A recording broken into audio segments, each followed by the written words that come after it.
All right. Well, thank you for participating in my research project called Disruptors. We're really excited to have you. If you don't mind, maybe just introducing yourself in your current role. I'm Nicole Guajardo. I am currently the Dean of Natural and Behavioral Sciences at Christopher Newport University. That's in Newport News, Virginia, so Southeast Virginia. All right. And so I always like to start at the beginning so we learn as much about you as possible, but where did you grow up? So it's kind of a complicated question because we moved around a lot as I was growing up. My dad worked for Westinghouse, and each time he got promoted or something, we moved.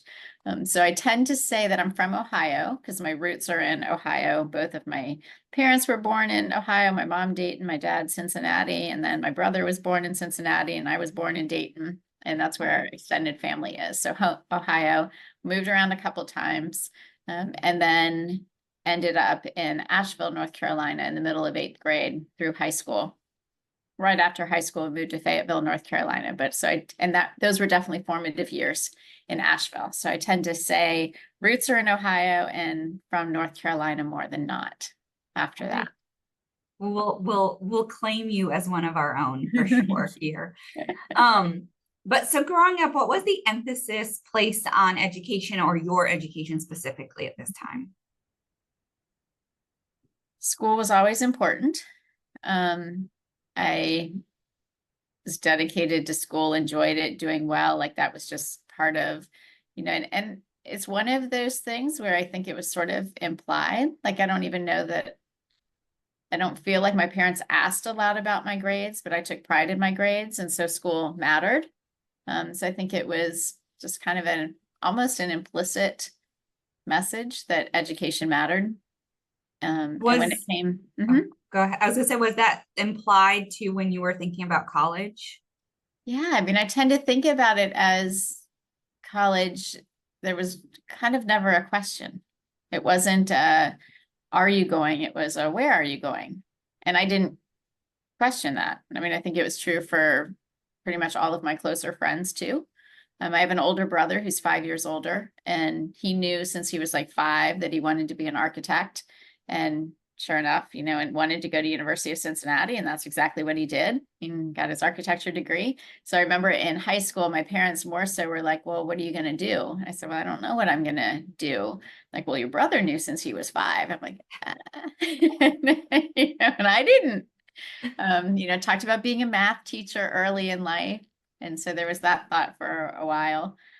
Parents wanted me to go into engineering because I was good at math and science, but I don't know that I really understood what that meant or what it was. So I never got excited about it, I guess. So where did you end up going to college? I went to Wake Forest University in North Carolina. And what did you study? I studied psychology. So when people ask, how did you get interested in psychology? What I think is true is that I remember like taking the SAT, and it had different career possibilities. And I remember industrial organizational psychology. I had never had psychology in high school, so I don't even know why, but it struck out at me. And I was like, well, that would be good, because I thought it was a combination of what I was interested in, but also my parents' sort of pressure and interest in business kind of thing. So industrial organizational psychology was my path. So at Wake, I majored in psychology, and then I minored in sociology because I had a minor in society and business. So that made sense. And I still remember the call. I was talking to my dad on the phone. I said, I'm going to minor in sociology. And he was kind of quiet for a second and said, as long as you can get a job with that. I think I can. Good response.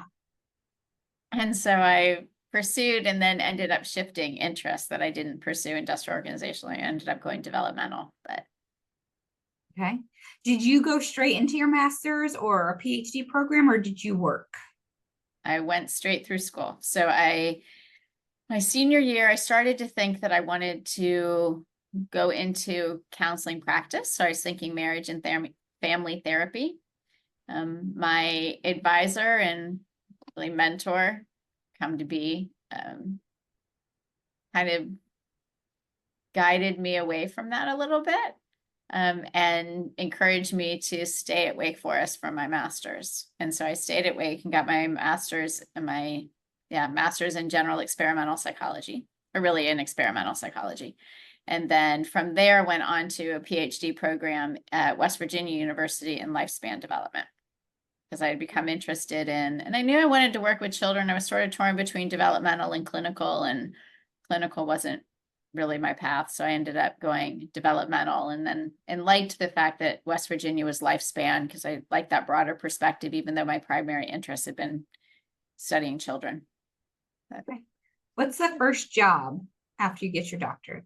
So my first job after my doctorate was a assistant professor of psychology at Idaho State University in Pocatello, Idaho, which was a great experience. I still remember. So my now husband got married right after grad school. We had met in undergrad, and we were different paths and in different cities for 5 years, I guess, of our almost 7 years together before we got married.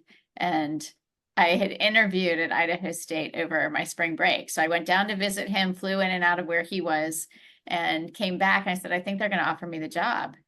And he looked at me, he's like, I thought this was practice.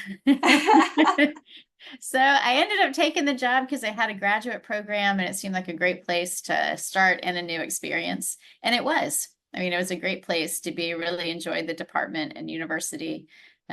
Different part of the country. So it was a good experience. Saw parts of the country that to this day I still don't know that I would have seen if I didn't if we didn't live out there for a while. So we were out there 6.5 years.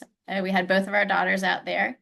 And then we were looking for an opportunity to get back to the Southeast, closer to family. And that's when I fortunately was able to find the position at Christopher Newport, and that worked out. So thinking back to that graduate, you're finishing your graduate, you're moving to Pocatello, Idaho, which I certainly can relate to moving cross country at a younger age. So what was the biggest lesson you think you learned at that time, whether about yourself, about working? It's kind of interesting to think about. So for me, it wasn't so, I mean, I had a husband with me, which was great because, I was going that far with somebody. I'd moved around enough as a kid, like moving to a new area was exciting more than not. Like, I don't really even remember being necessarily upset about moving that far away. It felt like a new adventure. I was excited about the position. If I think about what I learned, I'd certainly think about, as faculty, I still remember one of the senior faculty standing at my door in my office and referring to me as an expert. And I was like, what? I just finished my degree. What do you mean I'm the expert? But I was the only faculty member that had a degree in developmental psychology. And so I was the expert, and I had to all right, I get that. So sort of framing what that means, because I think if anything, you come out of grad school realizing what you don't know, and how much more there is to know. So that's certainly, and then, being able to adapt and work with different people. And I learned a lot because there's a large Mormon population in Pocatello, Idaho, which I was not familiar with. So I learned about Mormonism. And I still remember students, I was teaching child development to what seemingly typical college age students, although they had also what we'd refer to as non-traditional that come back, but a lot of, seemingly right out of high school. And I remember the student raising his hand and saying, so my wife and I and our child, and I'm like, because it just didn't fit my schema, but it soon did, because I realized, that it was not uncommon for people of Mormon faith to get married much younger and to start families. And so, it was definitely eye-opening, and learned about a different part of the world, which is, well, it's really a different part of the country, but it, in some ways, was very different. Yes, I agree. But it was good. I moved at 21 from Connecticut to Lubbock, Texas. So yeah, I suspect there might be some differences there. Yes. Too. So, but what was the value of a graduate education to you? It's funny as you say that. I think of friends in Idaho. We had gone up to northern Idaho to visit one of our friends' parents, and they were rural and probably more limited education.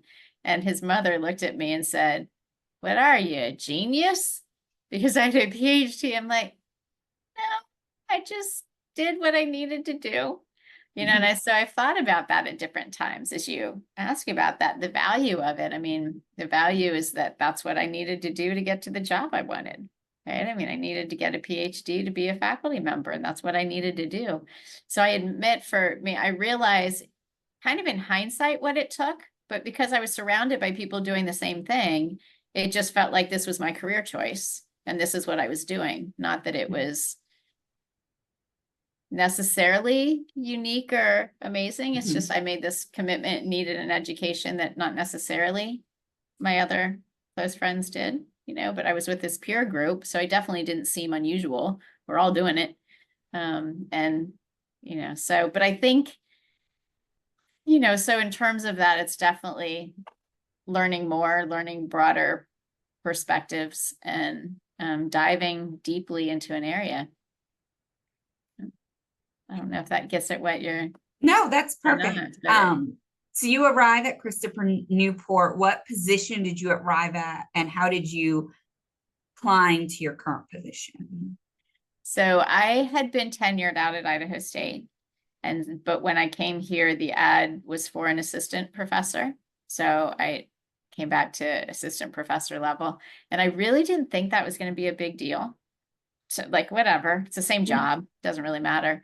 And then I was on campus, and there was, remember when another faculty member from another department was trying to mentor me, you know, like, so, you know, happy to talk to you. And I realized, I kind of stood tall, I'm like, I've done this before. Like, actually, I had, you know, and I realized how much it bothered me that it looked as if I was brand new. I'm like, oh no, I got this. I know what this is about.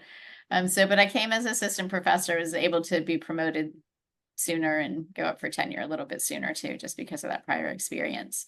But so I was in the department. So I've been at Christopher Newport now for 20 years, which is kind of crazy to think about. But I was in the department for, I guess, like 6.5 years before our then president had asked me to step in as the executive assistant to the president for student success, which I fondly refer to as the EAPS. And that came out of a retention planning team that he had created to essentially reinvigorate, reignite our student success efforts. And so then he created this position in his office as a sign of how important these areas were. And so that, you know, it's interesting because it was a great opportunity. And people say, oh, congratulations on your promotion, because I was in the president's office. And to me, I'm like, no, this is just a whole different, like, it didn't feel like a promotion because faculty, like, it wasn't, it's a whole different, you know, promotion was to associate to full to, but, you know, so it was a really great experience. I was in that position for 3 years and oversaw student success efforts. And really, I think what the primary goal was to get student affairs and academic affairs to collaborate to support students. And we created, I think, a lot of great resources and programs that we're still continuing today, focused on that student support, which was great. And so I was in that position for 3 years. And I guess you could go back before that because, you know, I was department chair for a year and then, but also faculty senate, you know, so getting involved as a faculty member in these different ways, being on the faculty senate executive committee for a few years. I was the vice president. I couldn't be president because I wasn't tenured yet. And then, so in that role a couple years. And so it, you know, did some other things, other committees and so forth, department chair for a year, only for a year, because that's when President asked me to be the EAPS. And I had a hard time saying yes, because I was like, it felt like I was getting out of academia, and we were building a new building for psychology to go into. And I had played a role in getting us into that building. So I really kind of wanted to see that through. But yet when the president asks you to do something, it's hard to say no. To say no. Yeah. I think maybe other people had, I don't know, but and it was a good experience. I learned a lot about the university more broadly, which was wonderful, that I might not have seen, just kind of gotten that broader perspective. So it was a really good experience. And then I was in that role for 3 years before the president asked me to step in as interim dean, because our previous dean was becoming provost. And so Okay. asked me to step in as interim dean. And then when the provost became permanent provost, I became dean and have been in that role for that time, Okay. which is So about 11 years now, which is kind of crazy. It's a long time. not many people left in academia that stay long periods of time. So Mhm. especially at one institution. And I Right. say that having been at mine for 18 years. So Mhm. It's true. And I think in the, for me, there were definitely some personal reasons as to why, I have 2 daughters, and I moved around a lot as a kid. And I think there was a lot of positive that came out of those experiences, but I wasn't going to move them just to move them, mhm. and so and there wasn't I didn't have a career goal that I wasn't achieving here that was enough to make me move them. I think that would be another piece of it. That's fair. But, Okay. but yeah, How have you navigated or dealt with gender bias or stereotypes throughout your career? Or have you? it's funny because in some ways there are moments where I naively say, I really haven't had to. And then there are moments I'm like, but I can give you some really good examples where I was treated differently, but I don't know to what extent it was in the leadership role per se, but there are definitely different dynamics. When I first took my faculty position at Idaho State, there were comments made that were like, and that wasn't about leadership role. That was just about in the role, to senior faculty, one introducing me to someone from a different department and commenting on so young looking. And I could be wrong, but I don't really think a male faculty member would have gotten that same comment. The department chair, who was a friend and I liked, but he liked Catwoman and said I reminded him of Catwoman. And, on the one hand, you can say it probably means that as a compliment. And then on the other, probably didn't need to say it, those kind of things. So definitely there have been comments of appearance that I don't think would be made to males. So I've had certainly those kind of examples, but I've also been given opportunities. So I don't know that gender has limited the opportunities I've been given, even though there are sort of comments or suggestions that go with it. There's one comment that I'm still puzzled by, and I wish I would have asked about. A previous senior colleague, so senior role at the time. And I had been, I think at that time I was chairing a search committee, and then the president had asked me to do something. And I don't know that I was the EAPS at the time, but anyway, we were driving and there was a comment of, well, it's because of how you dress. Now I shared this with a class once and I realized, oh, wait, no, that's not what I mean, because I realized if they're thinking of how a woman dresses, they went in one direction. I'm like, no. What the person's referring to is that as a faculty member, I would wear suits. If we were meeting with the president and provost, I would wear suits. And sometimes I wore them just because I liked them. Like I liked getting dressed up, but it's kind of something that started in grad school, not suits so much in grad school, but jackets or something, because I needed to look different than the students. Yeah. Right. So but then I also liked getting dressed up. So I'd wear suits. And so what this comment was referring to was the fact that I kind of fit the mold that the president appreciated, because he's more formal and was previous president more formal. And so I knew that that's what he meant. What I still don't know to this day is if he meant that outweighed, like how much was that a part of it, right? It was sort of like, and you have this great skill set and you fit the mold, or, where that skill set part was. And I still to this day don't know, and every now and then wonder. In some ways it doesn't matter because I'm doing what I do and I have the opportunities, but I that's a comment I'd kind of like to go back to and say, wait, I get what you're saying. What is there any part of that you're not saying? You Yeah, know, like unpack that further. yeah, let's talk about that a little bit. Right. Okay. And then, I think in terms of, I actually had an opportunity yesterday, a student interviewed me for her Women in Leadership course. And so it's a great opportunity to sort of prime me for thinking about some of these things, to have a conversation with you, which is great.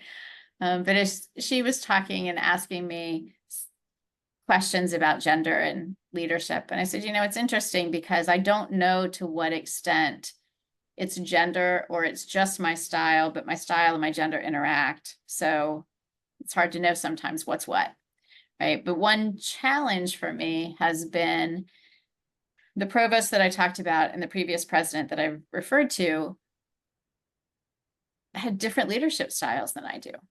So that provost had been dean when I was department chair, and great people.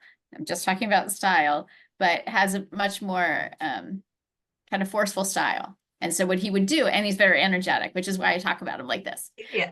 But he would come and say, okay, what you need to do is, and I remember very clearly when I was in my office once and he came down to tell me something I needed to do. I said, okay, just tell me what needs to be done because I'm going to do it my way. I'll get it done. But, so in other words, don't tell me what to do. Tell me what needs to be done and I will do it my way.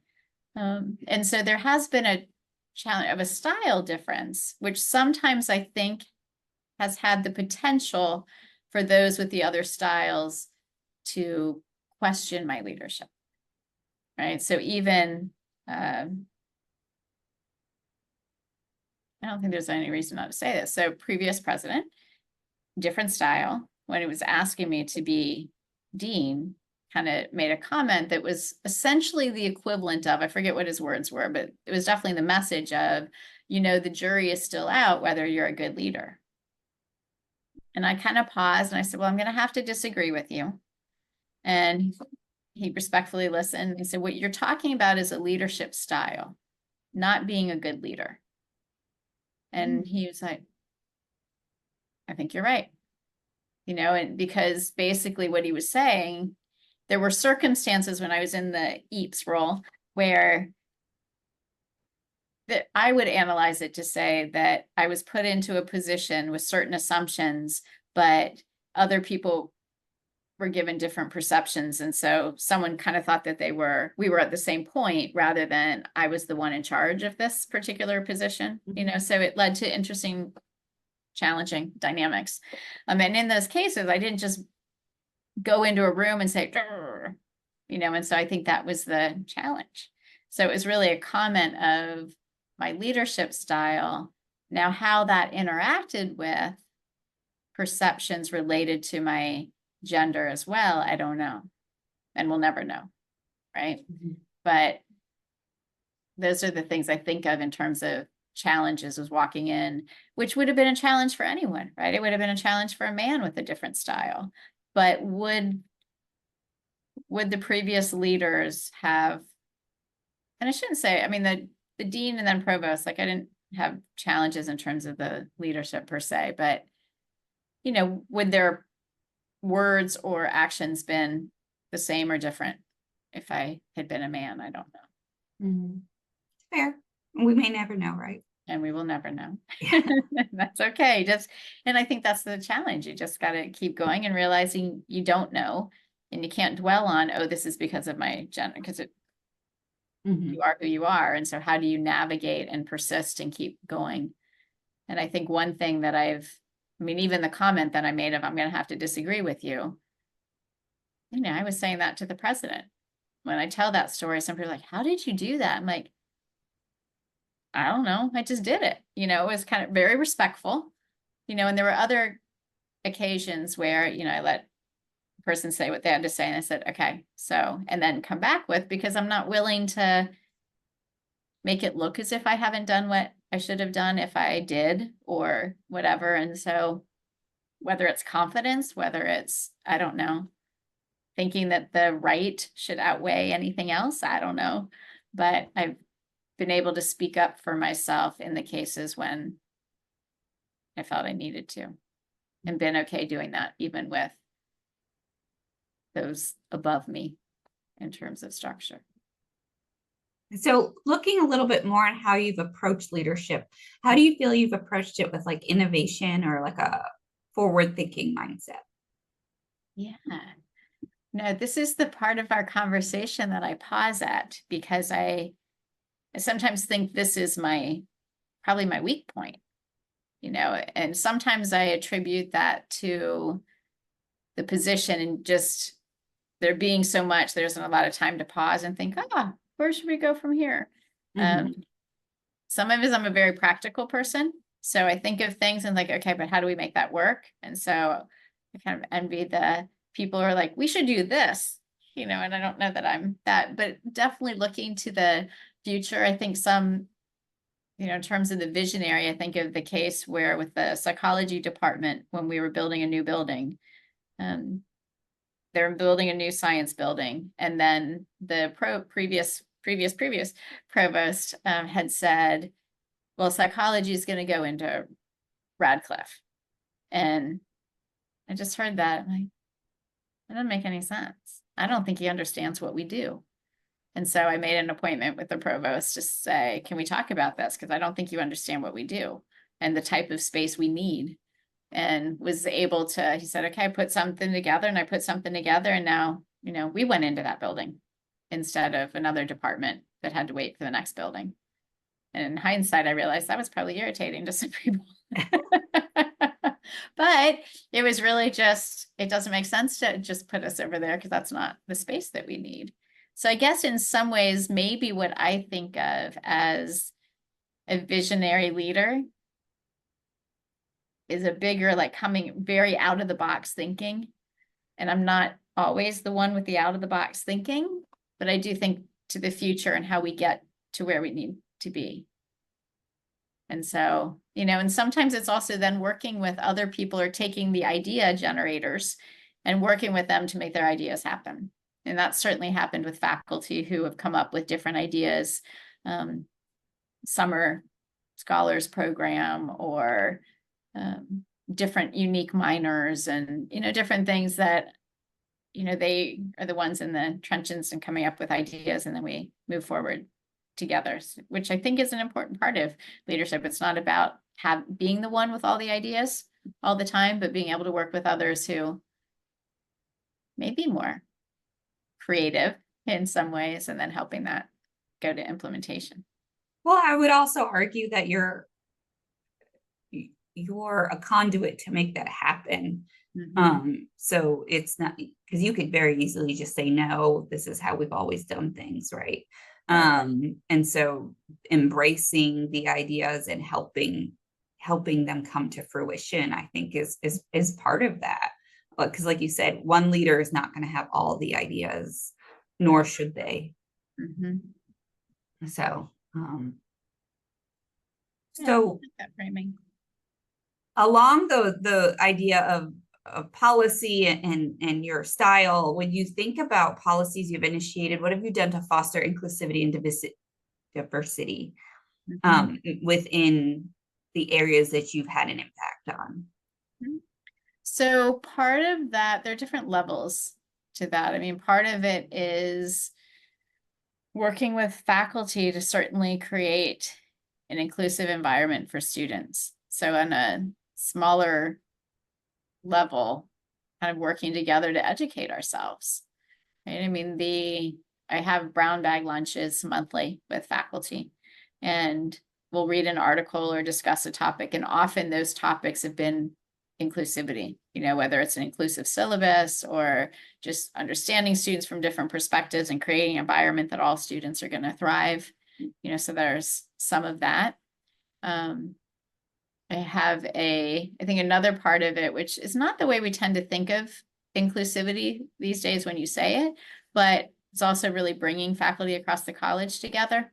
One challenge I had early on as a faculty member here was we were creating our liberal learning core, so modifying our curriculum. And there was a section investigating the natural world. And the fight to keep psychology out of that, because psychology is not a science, was astounding to me.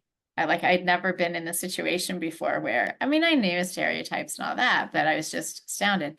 So we got that through and we got in there, but realizing some of those biases that exist, even, a chemist in my college, even as I was dean, would say, well, because science, I'm like, I know, I do know. He's like, yeah. And now he was like, oh yeah, because and it's like just kind of pushing through, like, I know.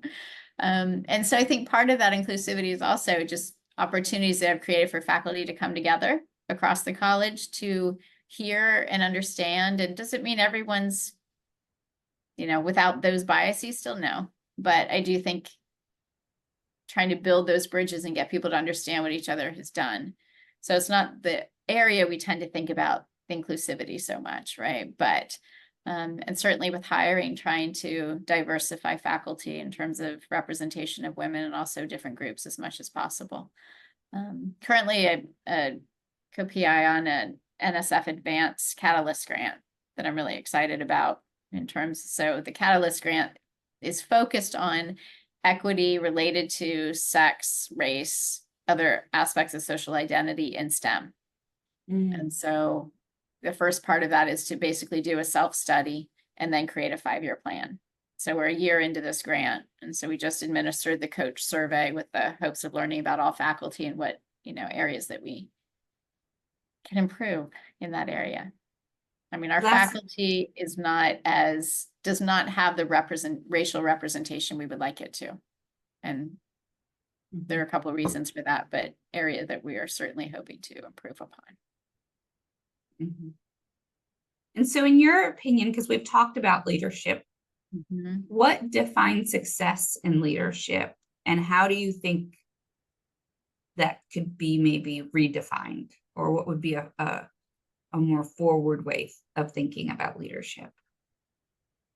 So how would I define success? Okay. So I think success in leadership is really defined by the success of the people you work with, right? In my role as a dean, I determine my success by our faculty achieving what they hope to achieve. Do they have the resources reasonably that we're able to provide?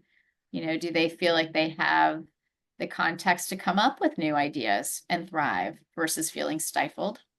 And then the same as appropriate for students, right? That it's the context in which students are happy to be and feel like they're learning and are engaging and excited and supporting that. And to me, that's really the leadership is the success of the organization you're leading.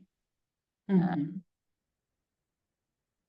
of course, there's the individual pieces, right? Like, what do I think of as my personal success? Well, if I say I'm going to do something, that I do it, that the tasks get done, but I think the bigger piece is that those you're leading are successful in whatever that goal is.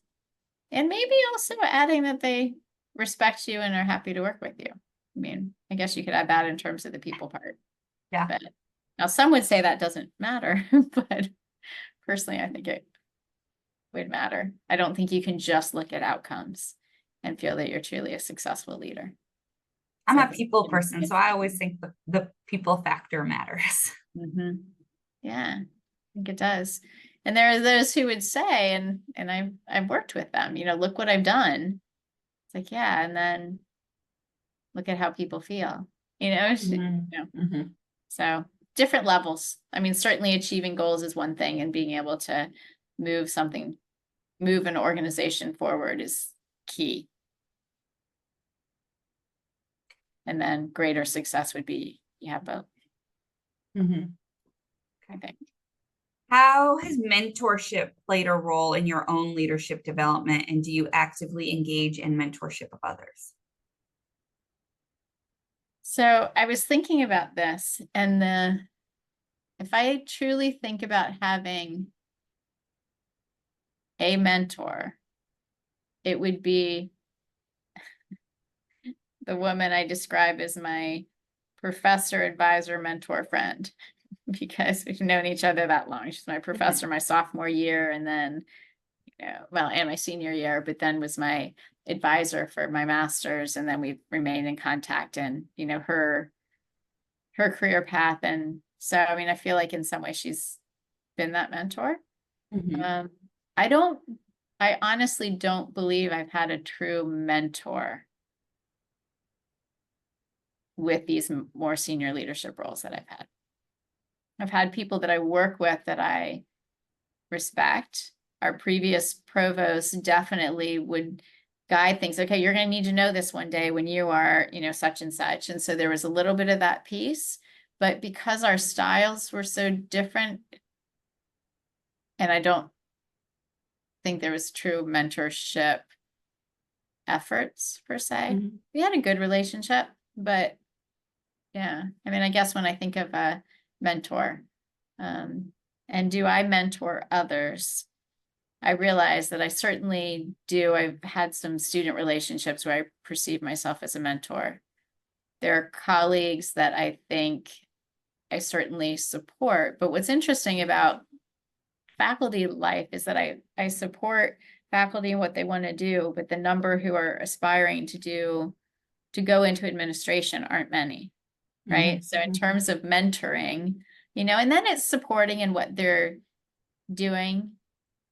And I think the challenge with mentorship is thinking about it as it's a close relationship, right? So I think as Mhm. dean, I definitely guide and support and engage,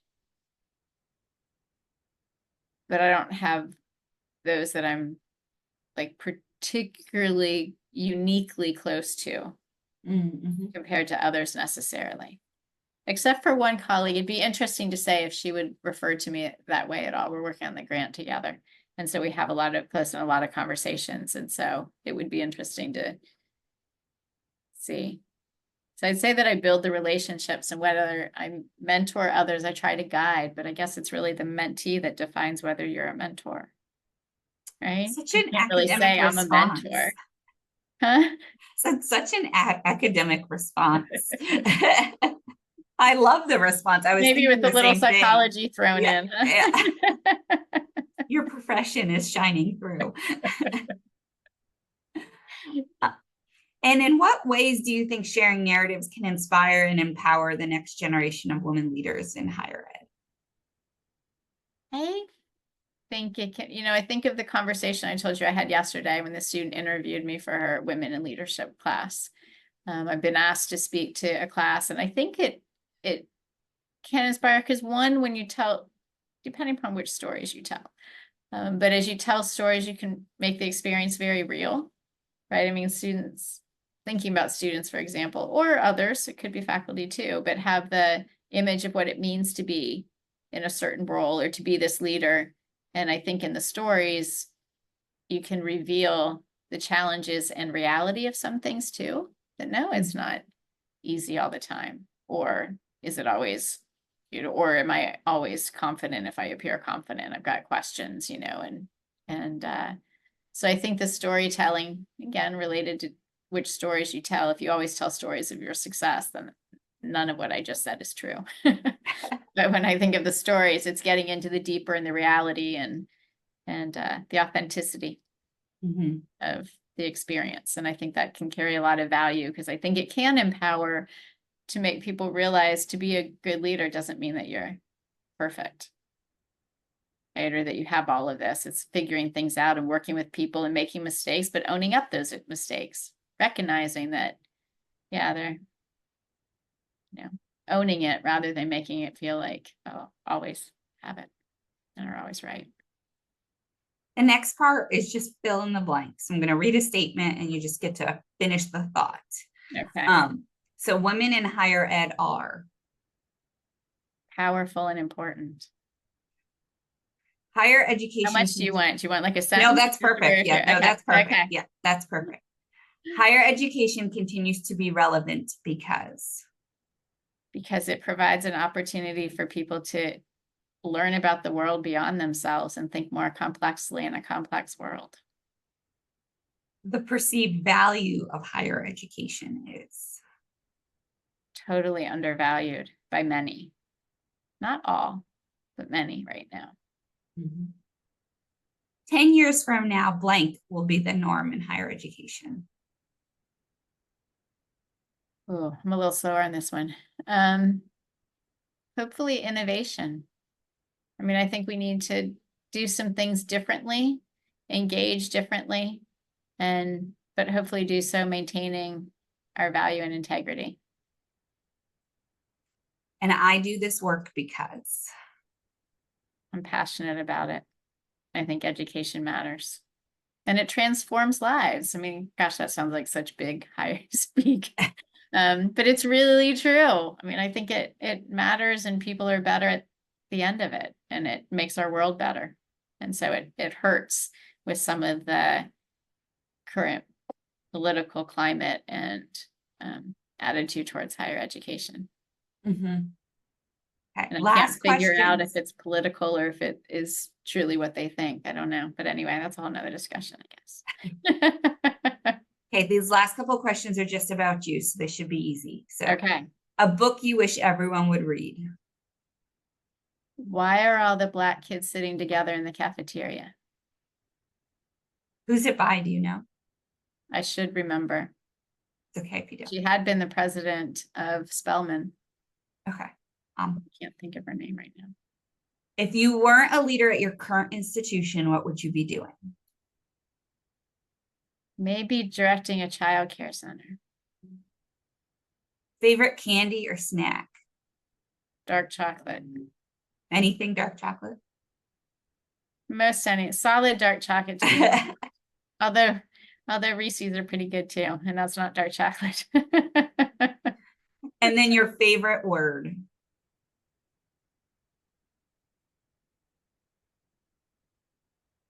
I do struggle over that one. But for some reason, I think of the word actually. I think when I say that, I think of my daughter when she was little. She's like, actually. And then I was like, where'd she get that? And I realized, I think she got it from me. And so it sort of reflects my my precision in the, so actually what happened was, or just, yeah, being accurate and precise. I love that. Well, thank you so much. Hopefully that was not as hard and as putting you through the ringer as you would have thought. It was not at all. It was very fun. I hope I gave you some good information to work with. Yes. Hold on just a second.